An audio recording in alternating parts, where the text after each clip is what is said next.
Bangladesh cricket বোর্ডের একজন পরিচালক পুরা বাংলাদেশের সমস্ত ক্রিকেটারদেরকে জন্য অপমানজনক যে মন্তব্য করেছেন, অপমানজনক যে মন্তব্য করেছেন, আমি একজন ক্রিকেট ফ্যান হিসেবে বলি, আমার কাছে খুবই দায়িত্বহীন মনে হয়েছে এটা। আমাদের এখন গ্লোবালি এই মেসেজ দেওয়া প্রয়োজন, আমরা সবাই ঐক্যবদ্ধ একটা জাতি। ক্রিকেট বোর্ড, ক্রিকেটার, ক্রিকেট আমোদি, আমরা সবাই ঐক্যবদ্ধ একটা জাতি। আমরা দেশের মর্যাদার প্রশ্নে ঐক্যবদ্ধ রয়েছি। তো এরকম একটা সময় একটা দায়িত্বশীল পদে থেকে সমস্ত ক্রিকেটারদেরকে অপমান করে কথাবার্তা বলা, এটা কিভাবে একজন এটা কিভাবে সম্ভব হলো আমি বুঝতে পারছি না আর কি। খুব দুঃখজনক, খুবই দুঃখজনক। যাই হোক, এটা ক্রিকেট বোর্ডের ইন্টারনাল ব্যাপার, তারা ব্যবস্থা নেবে। আর রাস্তাঘাট আটকে রাখা, আপনাকে কি বলবো, আমাদের মনে হয় 16 মাসে 2000 আন্দোলন হয়েছে রাস্তাতে।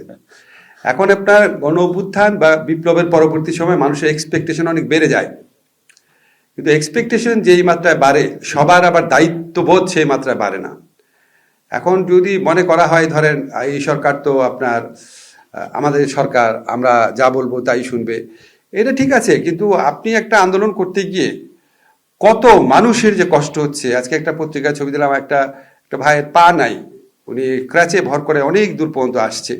তো এগুলি যদি আমরা স্মরণ না রাখি, এই ন্যূনতম নাগরিক দায়িত্ববোধ, তাহলে কি করার আছে বলেন? তো আমাদের মনে হয় আমরা সবাই ওয়েট করছি উপদেষ্টা পরিষদ, আল্লাহর রহমতে আমাদের মেয়াদ 1 মাস পরে শেষ হবে। আমি খুব আগ্রহ নিয়ে দেখবো যে কত রাস্তায় আন্দোলন হয় এরপরে।